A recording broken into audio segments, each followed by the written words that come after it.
am used dash in crowded places. আমরা জানি যে এখানে কি হবে, দেখো সবগুলো টু দেওয়া আছে, টু টু টু মানে ইউজ টু মানে কি অভ্যস্ত। তাহলে ইউজ টুর পরে কি হবে, এখানে ইউজ টু নর্মালি টু এর পরে ভার্বের কি বসে, বেস ফর্ম বসে। তাহলে এইটার আনসারটা করতে গেলে আমার কাছে মনে হবে হয়তো আনসারটা ক কারেক্ট হবে, এটা মনে হবে। কিন্তু এটা আসছে 18তম প্রভাষক, কলেজ পর্যায়ে আসছে। এই ক্ষেত্রে আমরা মনে রাখবো যে কিছু কিছু টু আছে, টুটা কি হয় নর্মালি ইনফিনিটিভ হয়, যে কারণে টু এর পরে ভার্বটা বেস ফর্ম বসে।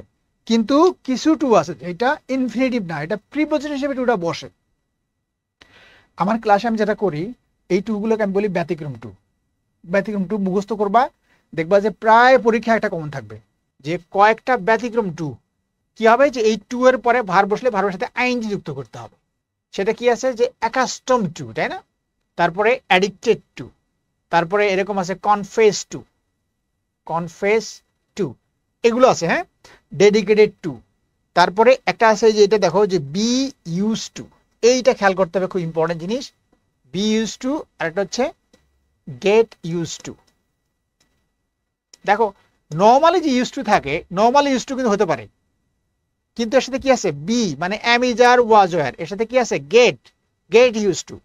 মনে রাখবা যে শুধু ইউজ টু হলে তখন কিন্তু ভার্বের পরে ভার্বের প্রেজেন্ট ফর্ম মানে বেস ফর্ম বসবে, শুধু ইউজ টু হলে। কিন্তু যখন এই যে বি ইউজ টু বা গেট ইউজ টু হবে তখন আইএনজি হবে।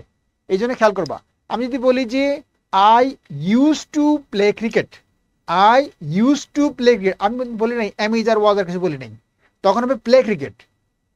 আর যদি বলি আই ওয়াজ ইউজ টু, তখন হবে প্লেইং ক্রিকেট, আইএনজি হবে। এই জন্য আনসার করার সময় খেয়াল করতে হবে যে এই যে দেখো যে ইউজ এর আর কি আছে, এম আছে, বি আছে, তাহলে বি ইউজ টু বা গেট ইউজ টু যখন থাকবে তখন আইএনজি হবে, আর শুধু ইউজ টু থাকলে আইএনজি হবে না।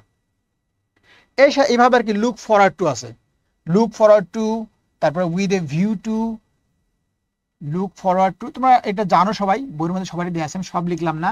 লুক ফরওয়ার্ড টু, তারপরে উইথ এ ভিউ টু, তারপরে টেক টু, টায়ার টু, এই টুগুলোর পরে ভার্বের সাথে কি হয়, আইন যুক্ত হয়। এই কয়েকটা টু মনে রাখতে পারলে তোমার মনে করে এখান থেকে 1 নাম্বার পরীক্ষায় থাকে, মাঝে মাঝেই থাকে, তোমার কাজে লেগে যাবে।